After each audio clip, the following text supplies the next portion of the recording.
हरिओम। देखिए, भगवान अभी कितना अच्छा बता रहे थे। कहा कि भगवान की हर चीज में देखो भलाई देखो। जैसे भी बताया भगवान ने कहा कि देखो भगवान का सिस्टम कितना अच्छा है कि तुम्हें जरूरत है ऑक्सीजन की, तो पेड़ तुमको ऑक्सीजन देता है, और पेड़ को जरूरत है कार्बन डाइऑक्साइड की, तो मनुष्य जो छोड़ता है वो कार्बन डाइऑक्साइड छोड़ता है। तो भगवान ने कहा कि देखो कि जिसकी जो जरूरत है, परमात्मा ने उन सब चीजों को ध्यान में रखते हुए ही सृष्टि की रचना की है। सोचिए कितनी अद्भुत बात है कि हमको आवश्यकता है ऑक्सीजन की, तो वो पेड़ हमको ऑक्सीजन दे रहा है, और उसको आवश्यकता है कार्बन डाइऑक्साइड की, तो मनुष्य उसको कार्बन डाइऑक्साइड दे रहा है। तो देखिए भगवान के हर कार्य में कोई ना कोई राज छिपा हुआ है। और भगवान ने बोला कि जो ज्ञानी होता है वो हर चीज को एक्सेप्ट करने की ताकत रखता है, रिजेक्ट नहीं करता है। वो एक्सेप्ट ऑल, सब चीज को एक्सेप्ट कर लेता है। जो जैसा है एज इट इज उसको वो एक्सेप्ट कर लेता है। जैसा भगवान ने बोला, कहा कि परिवार में और भी सदस्य होते हैं, तुम उनको एक्सेप्ट नहीं कर पाते हो। क्यों? क्योंकि वो तुमसे उल्टे चलते हैं। तो भगवान ने क्या बोला? भगवान ने कहा कि तुम उनको बदलने में मत लगो। क्यों? क्योंकि वो भी तो तुमको एज इट इज एक्सेप्ट कर रहे हैं, उन्होंने भी तो तुमको स्वीकार करा है ना, तो तुम क्यों नहीं स्वीकार कर पा रहे हो उनको? जो जैसा है उसको वैसे ही स्वीकार कर लो। और अभी भगवान ने क्या कहा? सबसे उत्तम भक्ति क्या है? सबसे उत्तम भक्ति है प्रभु की रजा में राजी रहना। भगवान ने बोला कि अगर तुम दुखी न होना चाहो तो गॉड को भी पावर नहीं है कि वो तुमको दुख दे सके। कहे भगवान के पास दुख में है ही क्या? दो ही तीन तरीके का तो दुख ईश्वर के पास है। कहा कि जैसे भगवान तुमको ज्यादा से ज्यादा क्या शारीरिक कष्ट दे सकता है, फिर तुमको धन की हानि दे सकता है, या फिर उल्टे पुल्टे रिश्तेदार दे सकता है जो तुमसे उल्टा चले। तो भगवान ने बोला कि जो ज्ञानी है वो हर हालात को स्वीकार करके चलता है। और वो क्या बोलता है? वो कहता है पहले ही दिन कि जो तुझ भाए साई भली का। भगवान, जो तुम जैसा तुम्हें मेरे लिए अच्छा लगता है मुझे वो स्वीकार है। वो एज इट इज उस चीज को स्वीकार कर लेता है, उसमें अपनी मन मर्जी नहीं चलाता है। भगवान ने बोला ना अभी कि adjust your will with the will of God. अगर तुमने अपनी सहमति भगवान की सहमति से मिला ली तो कोई प्रॉब्लम है ही नहीं। प्रॉब्लम तो है ही तब कि तुम कुछ और चाह रहे हो और गॉड कुछ और करना चाह रहा है, तभी तो प्रॉब्लम है, और तभी विरोध है। विरोध है तो अवरोध है। तो इसलिए ज्ञानी की पहचान भगवान ने बताई कि ज्ञानी एज इट इज जो कुछ भी हो रहा है उसको स्वीकार एज इट इज कर लेता है। दूसरा, जैसे पिक्चर का भी उदाहरण दिया, कहा कि तुम पिक्चर देखने जाते हो तो तुम पिक्चर का आनंद तब ले पाते हो जब तुम उसको एज अ पिक्चर देखते हो। तो क्यों? क्योंकि तुमको पता है कि मैं पिक्चर देख रहा हूं, उसमें जो पात्र हैं वो सिर्फ नाटक कर रहे हैं, तुम उसमें बह नहीं जाते हो, तभी तो तुमको आनंद आता है। तो इसी प्रकार भगवान ने बोला, कहा कि इस तुम्हारी प्रारब्ध पहले ही बन चुकी है, अब कुछ बनना नहीं है, तो तुम उसके लिए क्यों बार बार परेशान होते हो? लेकिन फिर हमारा मन जो है वो हमको परेशान करता है, और हम अपनी मन बुद्धि को बार बार चलाते हैं। भगवान ने बताया कि मन की स्थिति चार प्रकार की होती है। तो जैसे पहला बताया, कहा एक होता है फिजिकल माइंड। जो फिजिकल माइंड होता है वो स्थूल बॉडी में 2% पे होता है। दूसरा होता है इमोशनल माइंड। जो इमोशनल माइंड होता है ये जरा सुखी होता है और जरा दुखी होता है।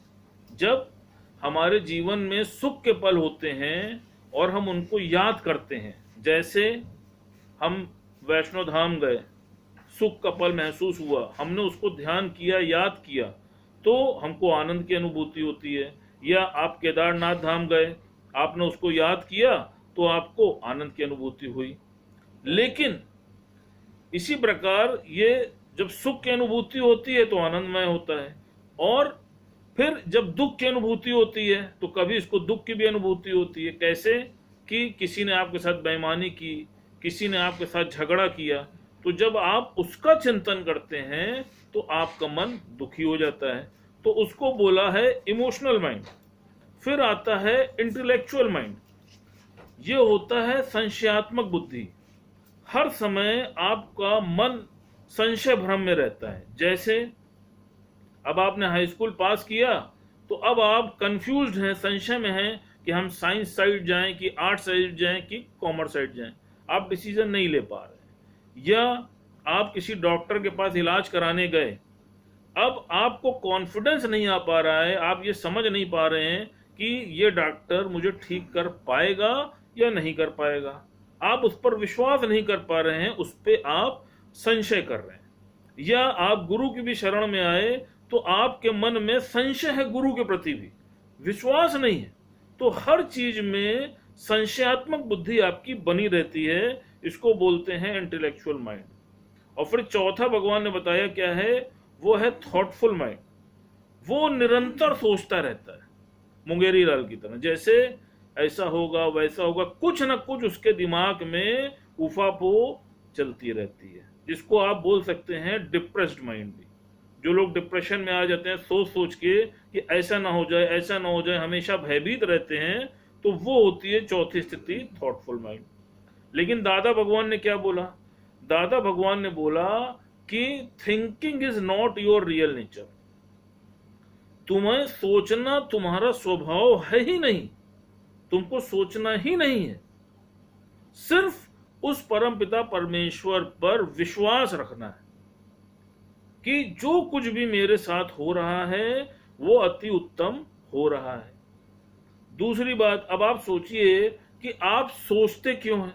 अगर आप इस पे आ जाइए तो आप सोचते इसलिए हैं क्योंकि आप अपने आत्म पद से अपने देह के पद पे आ जाते हैं। आपको लगता है कि मैं करने वाला हूं, मैं नहीं करूंगा तो ये काम कैसे होगा। इसीलिए आप बार बार सोचने लगते हैं कि ये काम कैसे करें, पैसा कैसे कमाएं, घर कैसे बनाएं, दुकान कैसे चलाएं। तो कुछ न कुछ आपका मन करने में लगा रहता है। तो भगवान ने बोला कि सोचा सोच न होई, जो सोची लखवार। तुम्हारे सोचने से कुछ होने वाला नहीं है। और दूसरी बात, तुम्हें अपने प्रारब्ध पर भरोसा नहीं है। क्यों? क्योंकि अगर तुमको अपने प्रारब्ध पर भरोसा रहेगा तो तुम कभी भी चिंतन नहीं करोगे। अब जैसे इस पर बड़ा एक अच्छा दृष्टांत याद आ रहा है कि भगवान बता रहे थे प्रारब्ध के ऊपर। कहा कि देखो, एक गांव में एक किसान रहता है। वो किसान सिंचाई करके आता है और आ करके खाट पे सोता रहता है। तो एक व्यक्ति फौरन से उस गांव में आता है और आ करके उस किसान से कहता है कि अरे भाई, तुम सो रहे हो, उठो, जाओ काम करो। तो कहता नहीं भैया सोने दो हमको, हम सो रहे हैं। ठीक है। कहे नहीं नहीं, सो रहे हो क्या फायदा, चलो उठो जाओ कुछ काम करो। कहता है भैया काम करके क्या मिलेगा। कह रहे तुम यहाँ पड़े हो, जाओ जा करके शहर जाओ, कुछ धन कमाओ। कह धन कमा लेंगे तो क्या मिल जाएगा। कह धन कमा लेंगे तो भैया आप अच्छा घर ले सकते हो। कह घर ले लेंगे तो क्या मिल जाएगा। कह भैया तुम्हारे बच्चे सुखी हो रहेंगे, उनको तुम अच्छी शिक्षा दे सकते हो, उनका शादी ब्याह करा सकते हो। कह चलो अच्छा वो भी हो गया, फिर क्या होगा। कह भैया तुम गाड़ी घोड़ा भी ले सकते हो, तुम्हारे पास बहुत सी गाड़ियां हो जाएंगी। क्या ठीक है, क्या फिर क्या होगा, क्या फिर चैन से सोना आराम से। तो कहा अभी मैं क्या कर रहा हूं। तो भगवान ने बोला कि देखो, उसको अपनी प्रारब्ध पर विश्वास था, लेकिन इसमें दो चीजें हैं बहुत ध्यान देने वाली। एक चीज क्या है कि कभी भी देखिए, ज्ञान को आपको बहुत रमज और समझ के साथ समझना है। जैसे भगवान ने वाणी में बोला है कि प्रारब्ध है बूढ़ी और पुरुषार्थ है जवान। अब ये नहीं है कि हम ये सोच के बैठ ही जाएं कि हमारे प्रारब्ध में होगा तो ईश्वर हमको देगा। भगवान ने बोला कि फल की इच्छा ना रखते हुए कार्य को करो। तुम किसी कार्य को फल की इच्छा रख के करते हो, और वो फल उसको तुम्हें जब प्राप्त नहीं होता है तो तुम फिर दुखी सुखी होते हो। तो भगवान ने बोला वहां पर प्रारब्ध आती है। जैसे वो किसान सिंचाई करके आया था और तब सो रहा था। अब ये नहीं कि वो दिन भर सो ही रहा है, लेकिन किसी ने अगर ज्ञान को उल्टा उठा लिया तो फिर उसके दुष्परिणाम भी उसको फेस करने पड़ते हैं। जैसा भगवान ने बताया, कहा उस लड़के के साथ हुआ कि वो एक बालक था, तो उसके गुरु ने उसको बताया कि बेटा, हर एक में तुम भगवान को देखो, हर एक चीज में भगवान है, हर एक में तुम भगवान का दर्शन करो। तो उसने क्या किया, उसने ज्ञान को उल्टा उठा लिया। वो ये बात सुन करके जा रहा था अपने घर, तो रास्ते में उसने देखा, जब वो रास्ता क्रॉस कर रहा था, कि दूर से एक हाथी तेजी से दौड़ता हुआ चला आ रहा है, और उसके ऊपर जो महावत बैठा हुआ था, वो महावत उससे कह रहा है कि रास्ते से हट जाओ, रास्ते से हट जाओ। लेकिन वो उल्टा ज्ञान उठाया था। उसने बोला कि नहीं, मेरे गुरु ने कहा है सब में भगवान है, तो उस हाथी में भी भगवान होगा। अंत क्या हुआ, उस हाथी ने उसको जोर से टक्कर मारी और वो दूर जाके गिरा, बहुत चोट आई, अस्पताल चला गया। तो जब अस्पताल में उसका गुरु उससे मिलने पहुंचा, तो उसने अपने गुरु से क्या कहा कि वाह गुरु जी, हमको तो आपने उल्टा ज्ञान दे दिया कि हाथी में भी भगवान है। तो गुरु ने कितना सुंदर उत्तर दिया। उसने क्या कहा, उसने कहा कि मैंने तुमसे कहा था कि हर एक में भगवान देखो, तो तुमने हाथी में तो भगवान देख लिया, लेकिन उस महावत में तुमको भगवान नहीं दिखा। तो अब देखिए, उसने ज्ञान उल्टा उठाया ना।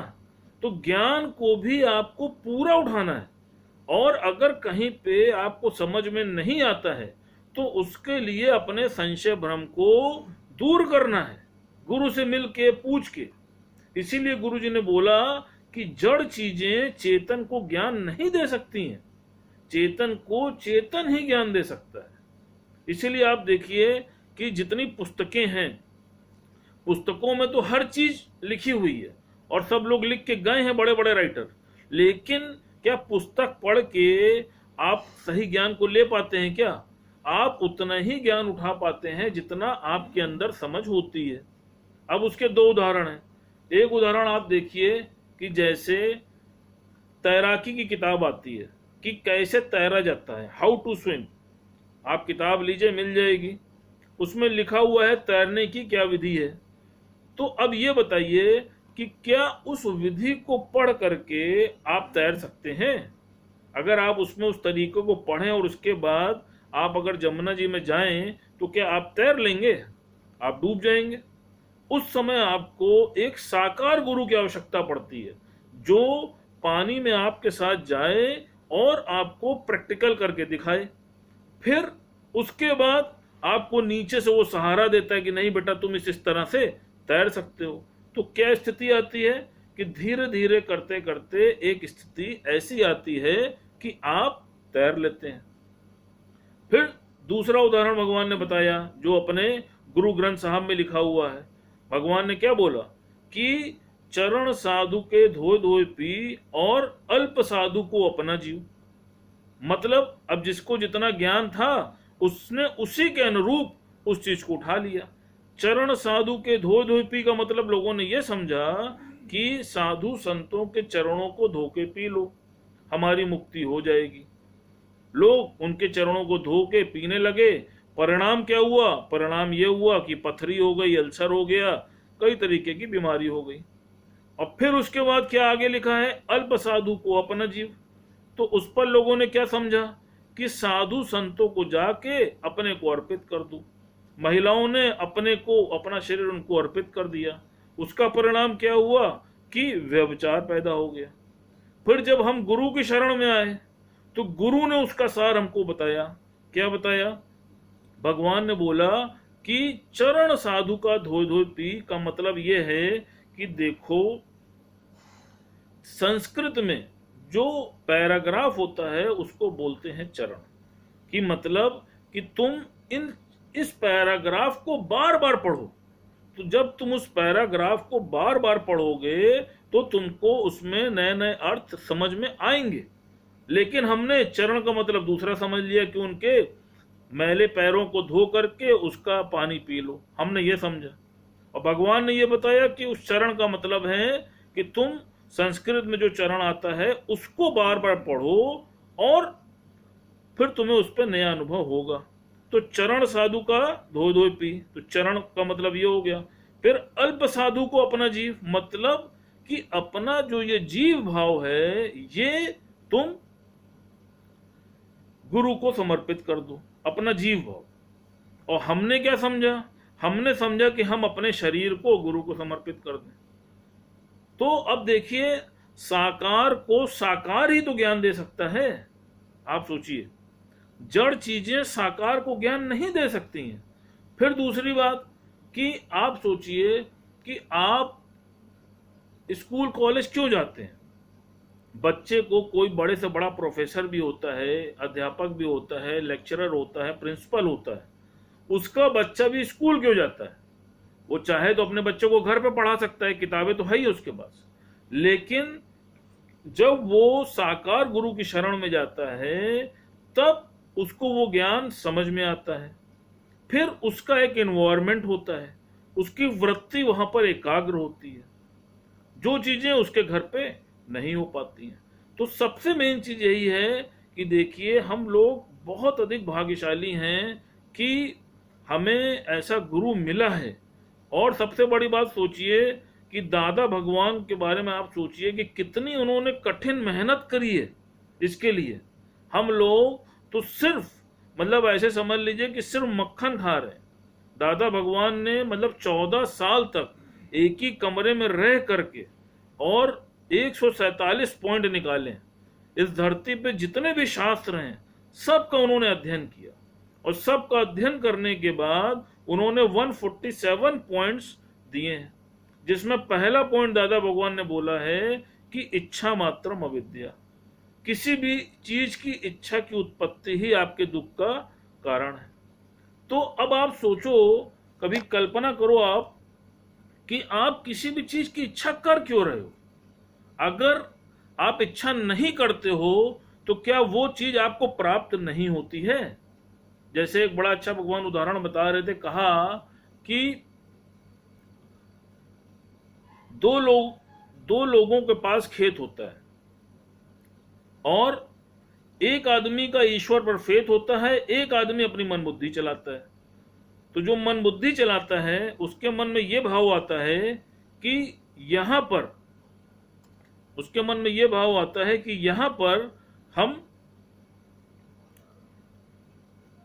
फलों का बीज डालें और ऐसा डालें कि यहां पर कम से कम 500 किलो फल हो।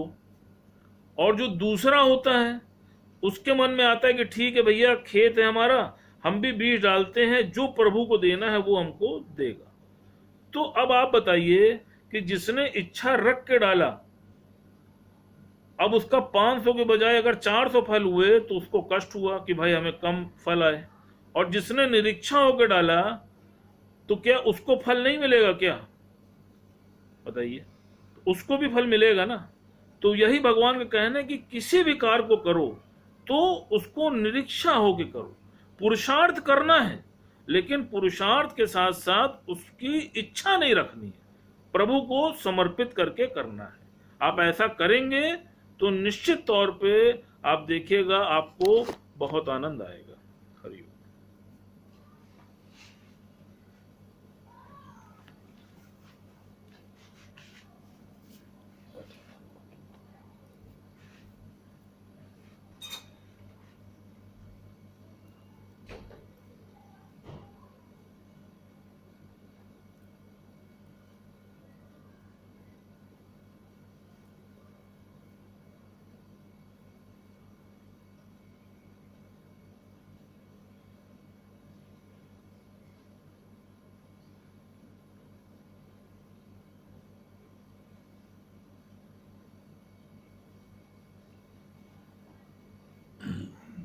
सभी प्रेमियों को हरिओम, राम राम।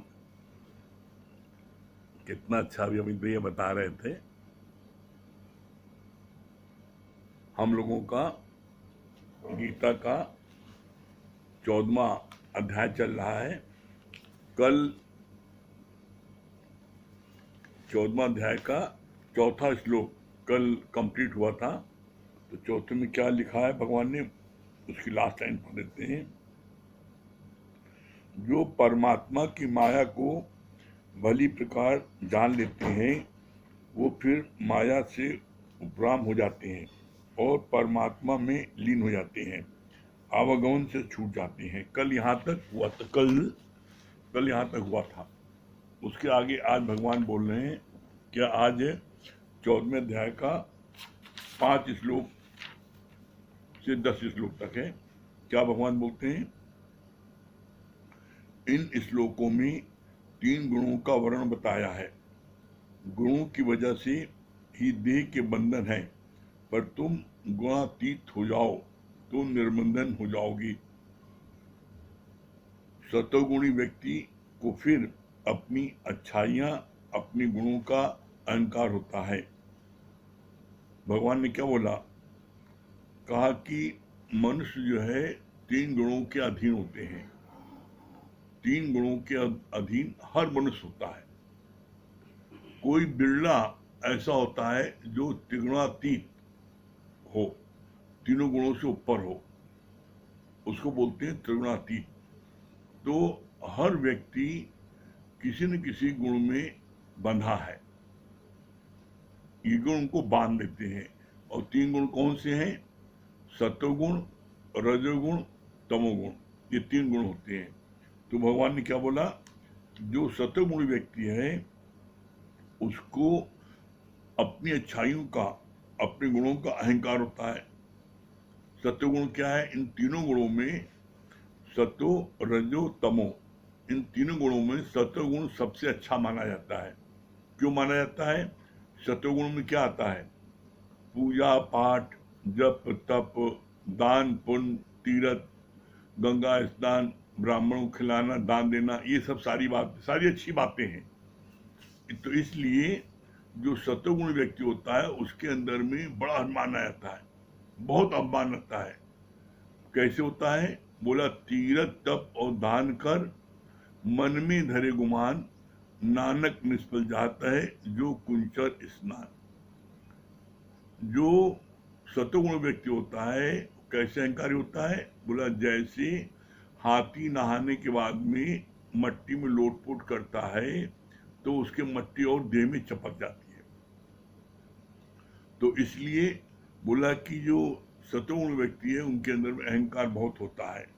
फिर बोला कैसे, इसका बड़ा सुंदर गुरु ने उदाहरण पेश किया कि सत्वगुणी व्यक्ति जो है, सत्वगुण भी इन 3 गुण के अंदर जो रहता है वो मुक्ति को प्राप्त नहीं कर सकता।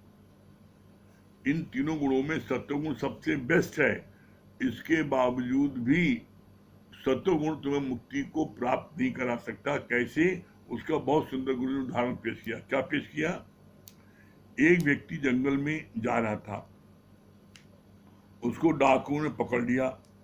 उन डाकुओं ने उसे पकड़कर पेड़ से बांध दिया। एक डाकू दयालु था, उसने उस व्यक्ति को खोला और उसके गांव की सरहद तक पहुंचा दिया। उस व्यक्ति ने कहा मेरे साथ घर चलो। डाकू ने कहा तुम्हारे घर तक कैसे चलूं, मैं हूं तो डाकू। ऐसे ही सत्वगुण भले सब गुणों में सबसे अच्छा है, पर फिर भी हमें अपने सच्चे आत्मा के घर तक नहीं पहुंचाएगा। कितनी प्यारी बात भगवान ने बताई। सत्वगुण सबसे अच्छा है, लेकिन फिर भी हमें अपने आत्मा के घर, अपने निज घर, वहां नहीं पहुंचाएगा। और मोक्ष कहाँ मिलता है, निज घर में। कैसे, जो चीज जहां से उत्पन्न होती है जब उसी जगह पर वो मिलती है तभी वो जो है मुक्त हो सकती है। कैसे, जैसे समुद्र में समुद्र की लहर जब समुद्र की लहर समुद्र में मिलती है, इसी तरीके से बोला जीव परमात्मा से हुआ है। कैसे बोलते हैं? You are son of God, आप परमात्मा के बच्चे हैं।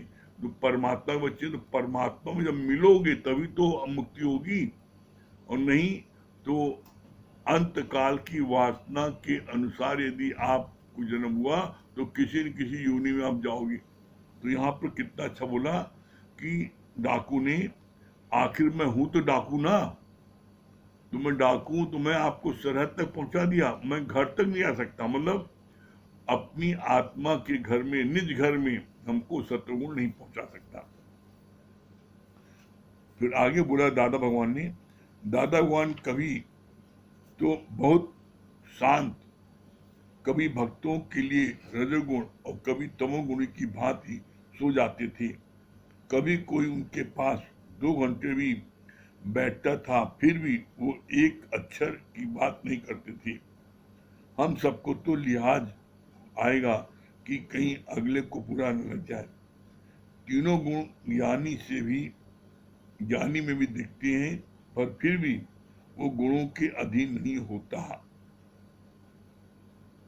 कितनी प्यारी बात बोली है। 3 गुण अज्ञानी में भी दिखते हैं और 3 गुण ज्ञानी में भी दिखते हैं। फर्क क्या है? अज्ञानी इन तीनों गुणों का गुलाम है। अज्ञानी तमोगुण में अधिकतर समय रहता है। तमोगुण क्या है? खाना पीना, ऐश करना, दूसरों को सताना, दूसरों को माल हड़प लेना, मतलब बस सिर्फ हमें सुख मिले, बाकी दुनिया को कितना दुख मिल जाए हमसे मतलब नहीं। तो ऐसे में जो तमोगुण व्यक्ति ज्यादा तक होते हैं, कैसे? इसकी पहचान गुरु ने बड़ी अच्छी बताई। बोला ये जो उंगलियां तुम्हारी, ये उंगलियां, ये जो है ये संबोधन है। सत्वगुण सबसे छोटी उंगली होती है, सत्वगुण, रजोगुण, तमोगुण। अब इन तीनों उंगलियों में देखिए सबसे बड़ी उंगली जो है बीच की है, ये तमोगुण है। तो ये सबसे अधिक प्रधानता इसी की रहती है सब में। तो सतो रजो तमो, ये तीनों गुण हर एक में रहते हैं। अधिकतर तमोगुण सबसे ज्यादा रहते हैं, उसके बाद में रजोगुण, उसके बाद में सत्वगुण। सत्वगुण सबसे कम होता है। कोई ऐसा व्यक्ति नहीं है जिसके अंदर में सिर्फ तमोगुण हो या रजोगुण हो या सत्वगुण, तीनों गुण होते हैं। अब जो व्यक्ति जिस गुण को रोज अभ्यास करता है, उस गुण का उसका जो है वो बढ़ जाता है। कोई रोज अभ्यास करता है सत्वगुण का, सत्वगुण व्यक्तियों के साथ रहते हैं। As the company so the colour, सत्वगुणों के व्यक्ति के साथ रहते हैं, गुरु के साथ रहते हैं, सत्संग आते हैं, तो उनका सत्वगुण बढ़ता जाता है। दूसरा है रजोगुण। जो व्यक्ति दिन भर काम काम काम, हालांकि काम को सब गलत होता है, लेकिन उसको काम करने की ललक होती है, तो रजोगुण में चाहे गलत काम हो चाहे हमें करना है। जैसे हम ही लोग देखते हैं सत्संग में, कोई नया व्यक्ति आया, अब जो पुराने सेवा कर रहे हैं उनको पता है कि कुर्सी यहाँ लगती है, दरी ऐसे बिछती है, चद्दर ऐसे बिछता, पता उनको है। लेकिन जो नया व्यक्ति आता है रजोगुणी, वो क्या करता है, वो फटाफट सब बिछाने लगता है, उससे पूछता नहीं सीखता है अपने सीनियर से, नहीं मैं जानता हूँ मैं करूँगा, और सब बिछा उछा देता है। जब पुराने सेवाधारी आते हैं तो वो जो है उसको फिर दोबारा उनको सब ठीक करना पड़ता है। तो जो रजोगुणी व्यक्ति है उसका मन में भूत सवार होता है, हमें करना है, चाहे गलत हो चाहे सही हो, वो किसी एडवाइस नहीं लेते जल्दी। और फिर तमोगुण जो है, इसका क्या काम है? बस ये खाना पीना, सोना, मस्ती करना, कुंभकर्ण की तरह, किसी को मतलब नहीं। तो यहाँ पर भगवान बोलते हैं कि ये तीनों गुण दादा भगवान में भी थे। कैसे? जो गुण ज्ञानी में होते हैं वो ज्ञानी के कंट्रोल में रहते हैं, वो उसके नौकर बनकर रहते हैं, और अज्ञानी के मालिक बनकर के फर्क ये है। अब जैसे उदाहरण बताया दादा भगवान का, कि दादा भगवान कभी तो बहुत शांत भले कई भक्तों के लिए रजोगुण कैसे, अब बहुत शांत क्या है, पता लगा कभी शांत बैठे हैं, 2-2 दिन तक लेटे हैं, कुछ किसी से मतलब नहीं। तो जो शांत 2 दिन लेटे हैं तो तमोगुण आलस में नहीं लेटे हैं, वो एनर्जी को गेन कर रहे हैं भक्तों के सेवा के लिए, कि उनको अभी मेहनत ज्यादा करनी है, 2-4 शहर जाना है, तो वो जो है ऐसे मौके पर एकदम बिल्कुल किसी की परवाह नहीं करते, एकदम शांत रहते हैं, कोई हलचल नहीं होती है। और हलचल कैसे होती है, रजोगुण कैसे हैं, कभी ऐसा रजोगुण उनको भक्त का कोई स्मरण होता है, कोई भक्त याद कर रहा है, तो वो नाश्ता कर रहे, नाश्ता का उसका सामान उठा करके प्लेट में जो रखा है नाश्ते का लेकर हाथ में लेकर खाते खाते भागते हैं, खाते खाते भागते हैं। तो जितने प्रेमी है सब उनके पीछे भागते हैं। रजोगुण मतलब वो क्या है, भगवान ने बोला मैं अपने भक्तों के बुलावे पर नंगे पैर दौड़ के आता हूं, तो किसी ने याद किया कष्ट में, दादा भगवान उसको बाद तेजी से भागते थे। और फिर क्या बोला, कहा कि कभी कभी वो जो है कोई उनके पास आता था, 2-2 घंटे 4-4 घंटे बैठा है, उनका अंदर वाला नहीं बोल रहा है बात करो, तो बैठे रहते, कुछ नहीं बात करते, चुपचाप वो बैठे, चुपचाप बैठे हैं। जब किसी ने पूछा आपको ये ध्यान नहीं आता कि बुरा मान जाएगा, आप कुछ बात नहीं की, बुरा मानता मान जाए, अरे भाई उसको हमारे पास क्यों आया है, उसको कुछ पूछना है, कुछ पूछे तो मैं उसका जवाब दूं। जब वो कुछ पूछ ही नहीं रहा है, चुपचाप बैठा है, तो हम क्यों बोले। तो किसी बात की कोई तगड़ नहीं, कोई वो नहीं। तो बोला ज्ञानी के पास भी तीनों गुण है, लेकिन तीनों गुण उसके अंडर में चलते हैं, उसकी आज्ञा के विपरीत चलते, लेकिन अज्ञानी के वो टोटल उसके जो है वो उसके गुलाम होता है। तो यहां पर आप देखो कि तीनों गुण आपके, जैसे गुलाम क्या है, जैसे मान लीजिए जो सतोगुणी व्यक्ति है उसकी तबीयत खराब है, कमजोरी है, अब उस सतोगुणी व्यक्ति जो है वो पता लगता है व्रत रख रहा है, हनुमान जी का व्रत मंगल रख रहा है, बृहस्पति को उसका रख रहा है, बृहस्पति जी का व्रत रख रहा है, इतवार सूर्य भगवान का रख रहा है, सोमवार को शंकर जी का रख रहा है। तो पता लगा कि हफ्ते में 5 दिन व्रत रख रहा है और वो बीमार पड़ता है। डॉक्टर ने कहा भाई तुम महीने में 1 दिन से फास्ट रखो, बाकी नहीं आप कमजोर हो जाओगे, नहीं हम तो, हमारा नियम है। तो वो जो है अपने सत्वगुणी व्यक्ति को अहंकार होता है ना, वो अपने अहंकार, नहीं मैं तो रहूंगा। अब तुम्हारा शरीर खराब हो रहा है, बीमार पड़ रहे हो, लेकिन वो नहीं मानते, वो रहते हैं।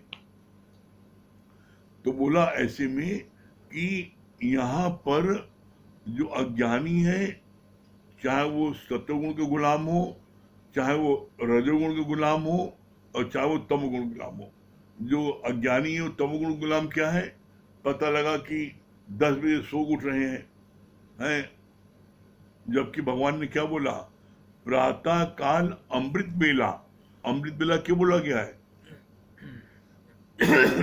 प्रातः काल अमृत बरसता है। अमृत कैसे बरसता है, वायुमंडल में कोई प्रदूषण नहीं होता, 100% वायु शुद्ध होती है प्रातःकाल 4-5 बजे। क्यों होती है, क्योंकि कोई व्हीकल नहीं चलती रहती, पेड़ पौधे जितने सब ऑक्सीजन, पूरी ऑक्सीजन शुद्ध वो उड़ेलते हैं। जब ये गाड़ियां चलती हैं तो इसमें जो आपके कार्बन डाइऑक्साइड होती है, वो सारी वो ले लेती है, पेड़ उसको उनकी खुराक है, तो उसके बाद में फिर वो जो उसमें उनका अंश आ जाता है। तो प्रातः काल जो आपको शुद्ध ऑक्सीजन मिलता है 100%, वो 10 बजे के बाद उसकी परसेंटेज आती है 50%, 50% उससे पोल्यूशन हो जाता है। तो इसीलिए जो व्यक्ति मॉर्निंग में उठते हैं और टहलते हैं बाग बगीचे में, 99.9% व्यक्ति ऐसे एकदम स्वस्थ रहते हैं। और ये बात तो मैंने अपनी आंखों से देखा है। कितने लोगों को जो कि एक कदम चल नहीं पाते थे, कार से आते थे, कंपनी बाहर बैठते थे, ऐसे ही बाहर बैठे रहते थे, धीरे धीरे चलना शुरू किया उन्होंने। पता लगा आज हम उनको देखते हैं वो कंपनी बाग में पूरे कंपनी बाग का 4-4 राउंड लगाते हैं, 2-2 घंटे वहां रहते हैं। जो चलने लायक नहीं था वो इतना फास्ट चल रहा है, फिर रहा है और एकदम स्वस्थ हो गया।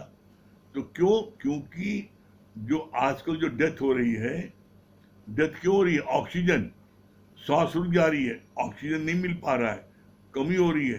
तो वो शुद्ध ऑक्सीजन आपको फ्री में परमात्मा बगीचों में देता है, अगर आप ले लीजिए तो स्वस्थ रहिए। लेकिन जो तमोगुणी व्यक्ति है वो कहता है खाओ पियो सो, ये सब बेकारी बात है।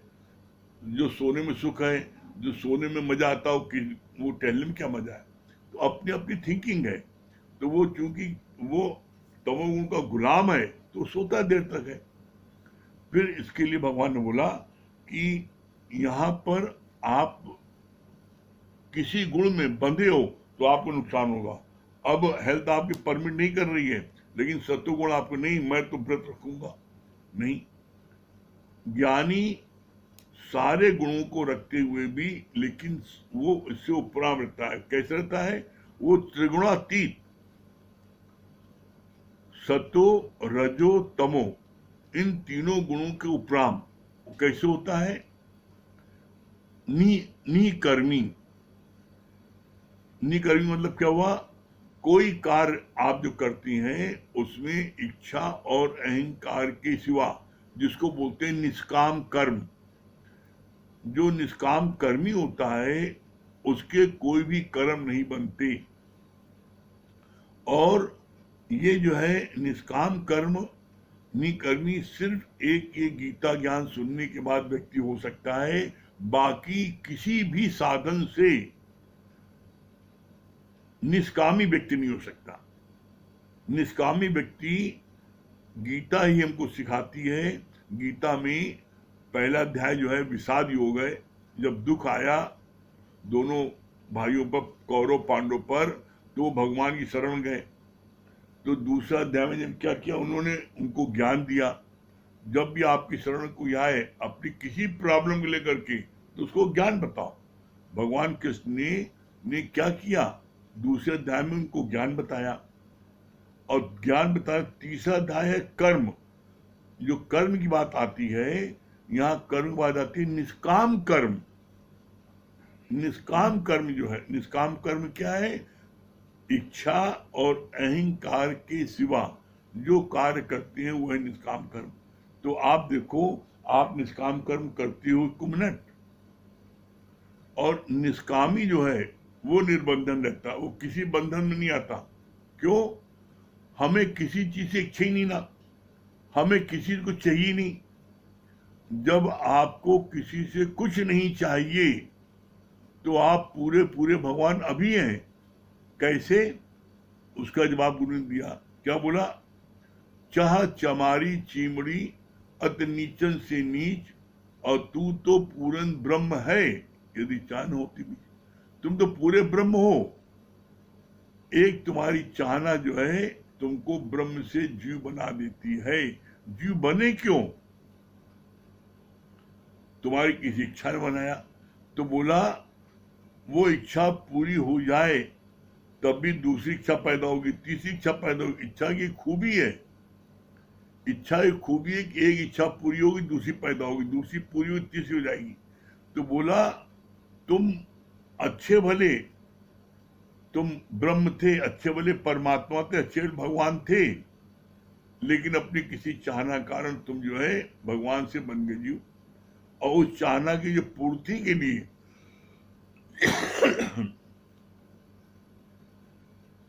उस चाहना की पूर्ति के लिए जब आप गलत साधन का उपयोग करते हो तो बन जाते हो निर्जीव। आप निर्जीव हो जाते हो। तो थे तो ब्रह्म, ब्रह्म से निर्जीव बनाया किसने? चाहना ने। तो कभी एकांत में बैठ करके पूछो, अपने मन से बात करो, हे चाहना डाइन, तुम हमको क्या से क्या बनाना चाहती हो? जब आप इसका चिंतन मनन करोगे तो क्या होगा देखना, चाहना एक दिन आपकी समाप्त हो जाएगी। आपकी चाहना होती इसलिए है क्योंकि आप ज्ञान में उतना तल्लीन नहीं रहते। ज्ञान में तल्लीन हो जाओ, मनमना भाव के ज्ञान सुनो, तो ऐसा हो नहीं सकता कि आपको जो है ज्ञान न लगे।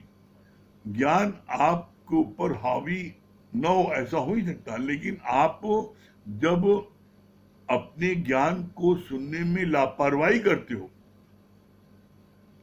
एक दिन सुना, एक मीटिंग सुना, दूसरे मीटिंग नहीं सुना, एक दिन सुना, दूसरे दिन नहीं सुना, इरेगुलर, तो जो बच्चा टॉपर होता है वो अपना एक भी क्लास मिस नहीं करता, एक भी दिन मिस नहीं करता कॉलेज का।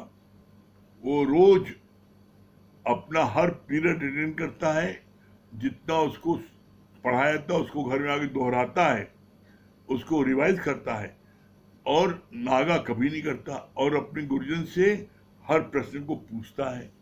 आप यहाँ देख लो, यहाँ आप देख लो कि आप पता लगता है साल में पता लगा, अगर आप टोटल जोड़ो तो पता लगता है कि आप जो है मुश्किल से 365 दिन में आप 200 दिन सुनते हो, 165 दिन नागा है, तो कैसे आप टॉप करोगे। यहाँ गुरु ने बोला नित्य का अभ्यास, नित्य का अभ्यास और नित्य का प्रयास।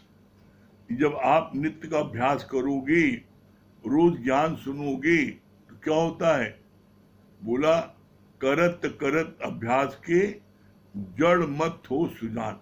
आप रोज किसी चीज का अभ्यास करो, आप उसमें चैंपियन हो जाओगे। किसी चीज का अभ्यास करो। आप देखो, आप जो बच्चे शुरू में राइटिंग का अभ्यास करते हैं, उनकी राइटिंग आज बड़ी सुंदर है। आप किसी चीज का अभ्यास करते हो, आप उसमें जो है टॉपर पहुंच जाते हो। कठिन मेहनत और नित्य का अभ्यास। तो आप ये देखो, क्या आप नित्य का अभ्यास सत्संग में करते हो, और करते हो तो निश्चित आपको सफलता मिलेगी। ठीक है। हाँ अनु भैया आइए। ये जो है आप बस नित्य का अभ्यास करोगे तो निश्चित आपको सफलता मिलेगी।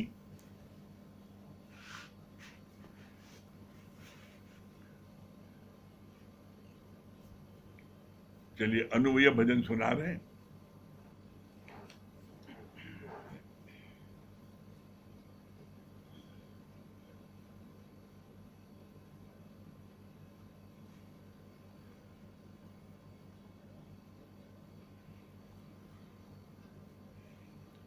हे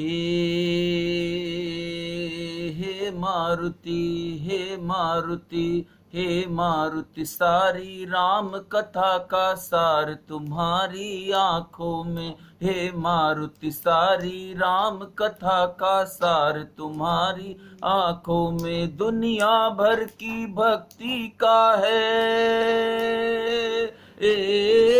दुनिया भर की भक्ति का है भंडार तुम्हारी आंखों में। हे महारथी, हे मारुति, सारी राम कथा का सार तुम्हारी आंखों में। जय जय बजरंग बली, जय जय जय बजरंग बली, जय जय जय बजरंग बली, जय जय जय बजरंग बली। तुम प्रेम भरी एक गागर हो, शक्ति के अनोखे सागर हो। जहाँ राम नाम का हीरा मिले, जहाँ राम नाम का हीरा मिले, उस हाट के तुम सौदागर हो। करतार की आंखों में तुम हो, करतार की आंखों में तुम हो, करतार तुम्हारी आंखों में। हे मारुति, हे मारुति सारी राम कथा का सार तुम्हारी आंखों में जय जय बजरंग बली, जय जय जय बजरंग बली, जय जय जय बजरंग बली, जय जय जय बजरंग बली। तुम जैसी विभूति न अन्य हुई, प्रभु भक्ति तुम्हारी अनन्य हुई। तुम जैसी विभूति न अन्य हुई, प्रभु भक्ति तुम्हारी अनन्य हुई। प्रतिभा की धनी हनुमान सुनो,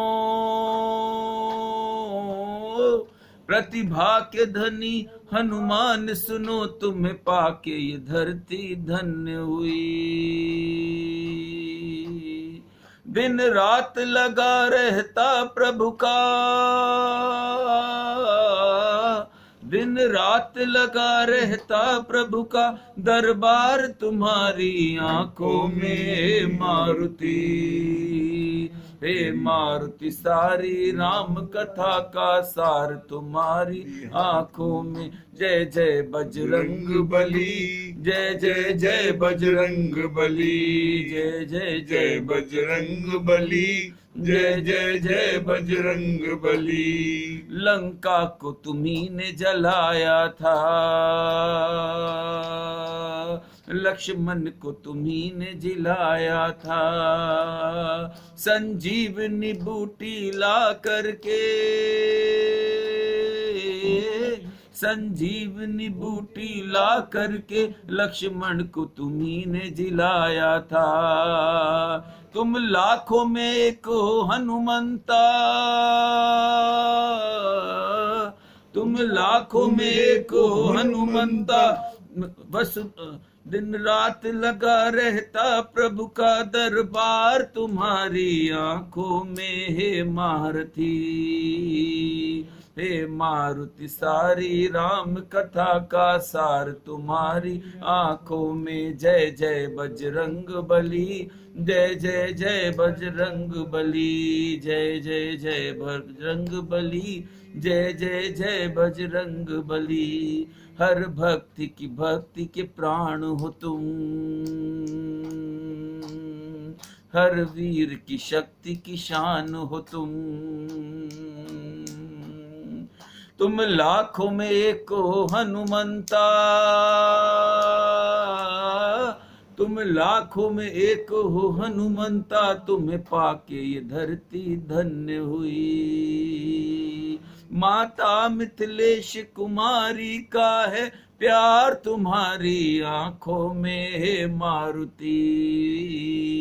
हे मारुति सारी राम कथा का सार तुम्हारी आंखों में जय जय बजरंग बली, जय जय जय बजरंग बली, जय जय जय बजरंग बली, जय जय जय बजरंग बली, जय जय जय बजरंग बली, जय जय जय बजरंग बली, जय जय जय बजरंग बली, जय जय जय बजरंग बली।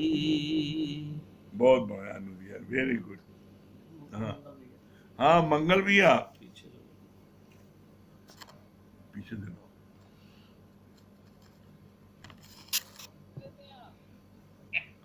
हाँ मंगल भैया, क्या बोल रहे हैं? हेलो। हाँ मंगल भैया, हाँ आवाज आ रही है? आ रही है, बिल्कुल आवाज भी आ रही, दिख भी रहे हैं आप बहुत अच्छे। हमको अन्नू भैया दशहरे की याद दिला दे रहे हैं बार बार। ये सब भजन दशहरे में यहाँ होते हैं पूरे रात, हाँ हाँ वही याद आता है। हाँ और बहुत अच्छी बात अब ये भैया ने बताई कि जिस चीज की हमें जरूरत है वो हमें परमात्मा दे रहा है। हम अपनी मर्जी को परमात्मा की मर्जी मिलाए, अपनी मर्जी उसके अलग से ना चलाए। बहुत बढ़िया। हाँ कंचन जी कानपुर। हरिओम गुरुजी। हरिओम। हाँ कंचन जी, हरिओम हरिओम, क्या बोल रही है?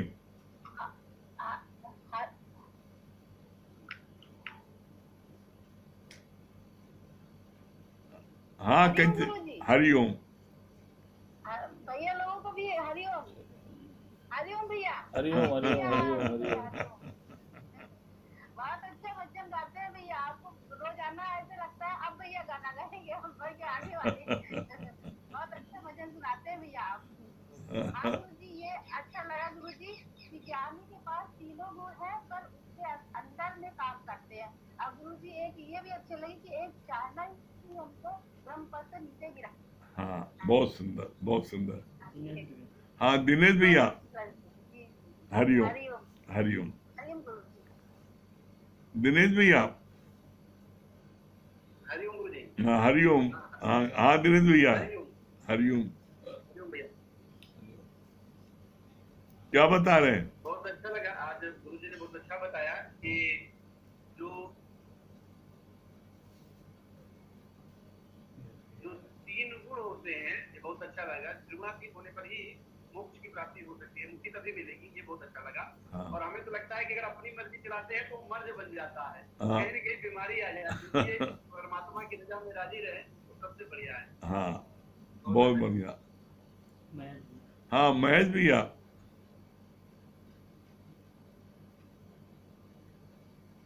हरिओम गुरु जी। हरिओम।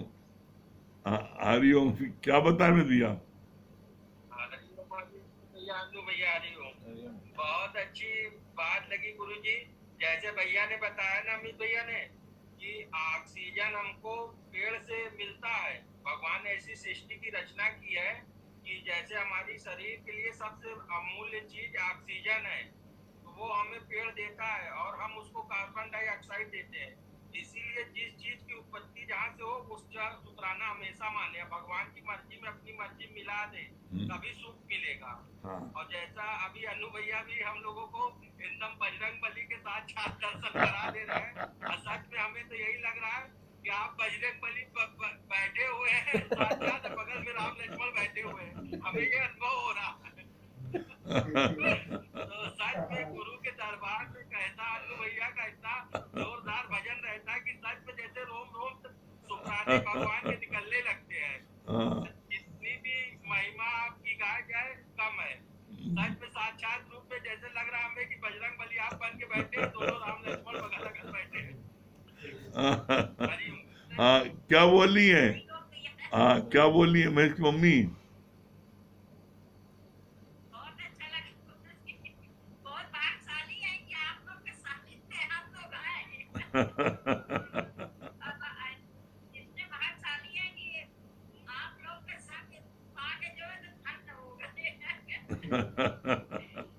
अब ये अच्छा लगा कि जैसे चाहना जो है तो पद से नीचे गिरा देती है प्रभु से। हाँ। चाहना कभी नहीं करना चाहिए। अब भगवान जो दिया है बहुत दिया है। बहुत वेरी गुड, बहुत सुंदर। हाँ हाँ दुर्गेश भैया, दिल्ली।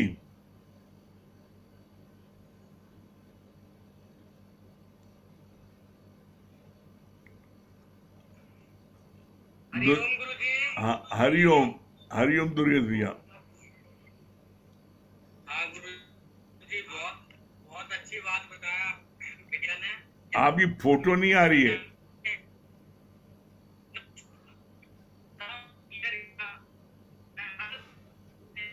बिल्कुल बेहतर आता है, फोटो नहीं आ ऐसा रही है। ही बढ़िया बताना। हमारी गुरु जी आपकी आवाज बिल्कुल कट के आ रही है और फोटो भी नहीं आ रही है। चलिए फिर से ट्राई करते हैं और दूसरे को। ये आंटी गुरु जी आंटी जी वाले पे मिला लीजिए, शांति दिल्ली वाले पे। अच्छा शांति दिला दिला दिए।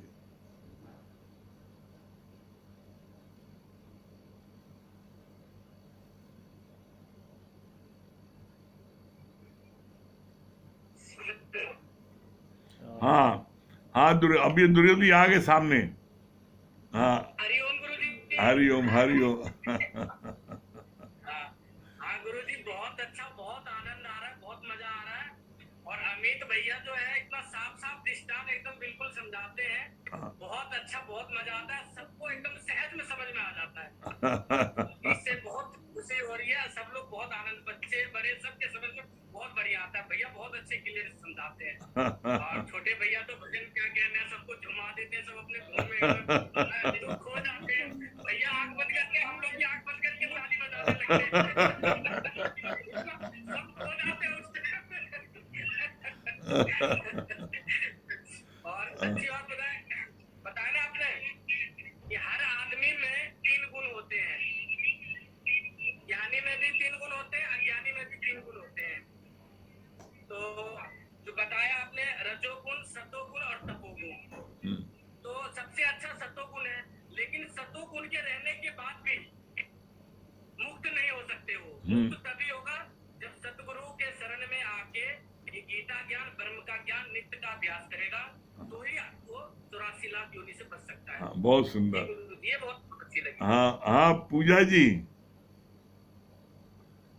हरिओम गुरुजी। हरिओम, क्या बता रही है? जी गुरुजी, ये बात बहुत अच्छी लगी कि भगवान हमें दुख देता नहीं है, हम दुख देते हैं, क्योंकि हमारी जो इच्छा है वही हमारे दुख का कारण है। हाँ, बहुत सुंदर। वरना इस संसार में ऐसी कोई चीज नहीं बनी जो हमें दुखी कर सके, लेकिन हम अपने आप ही मतलब इच्छा हमारे अंदर ऐसी हो जाती है कि हम दुखी हो जाते हैं। हाँ, और परमात्मा जो भी देता है हमें हमारी अच्छी के लिए देता है। बहुत ये सुंदर। बात बहुत अच्छी लगी। हाँ, पीछे जो है छोटे भैया बिट्टो नानी को बहुत बहुत आशीर्वाद। वाह, अरे प्रभु जी, वाह भाई वाह, वेरी गुड। हरिओम बेटा, हरिओम, हरिओम। और बिट्टो रानी, हरिओम। हाँ, क्या? हरिओम। हाँ,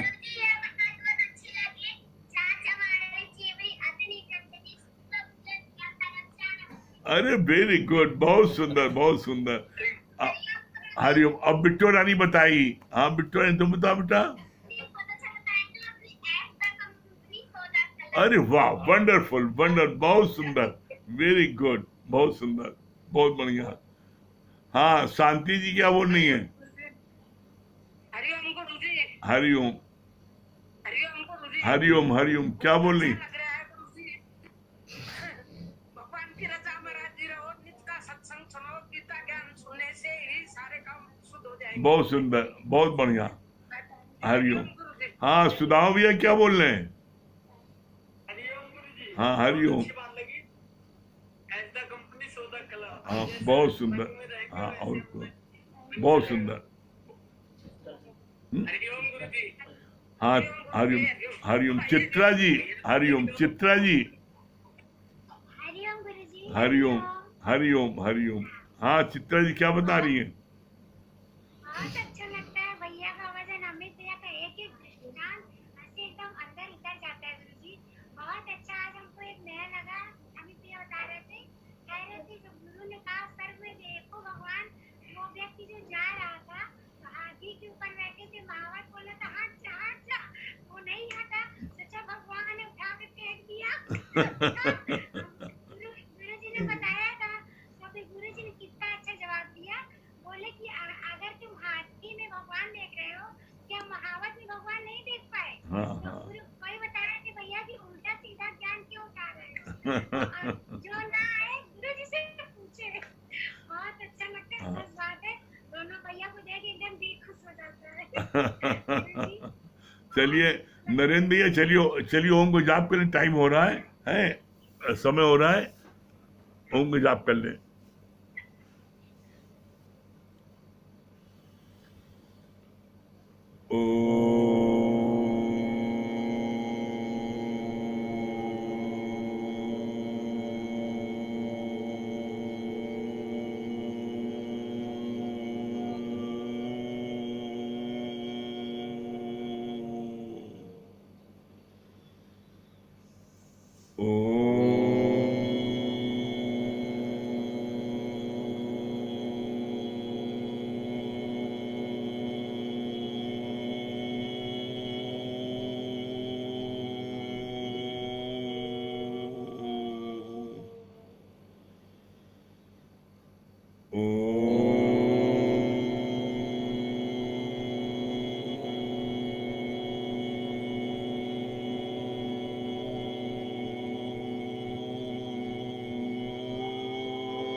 सभी प्रेमियों को हरिओम, राम राम।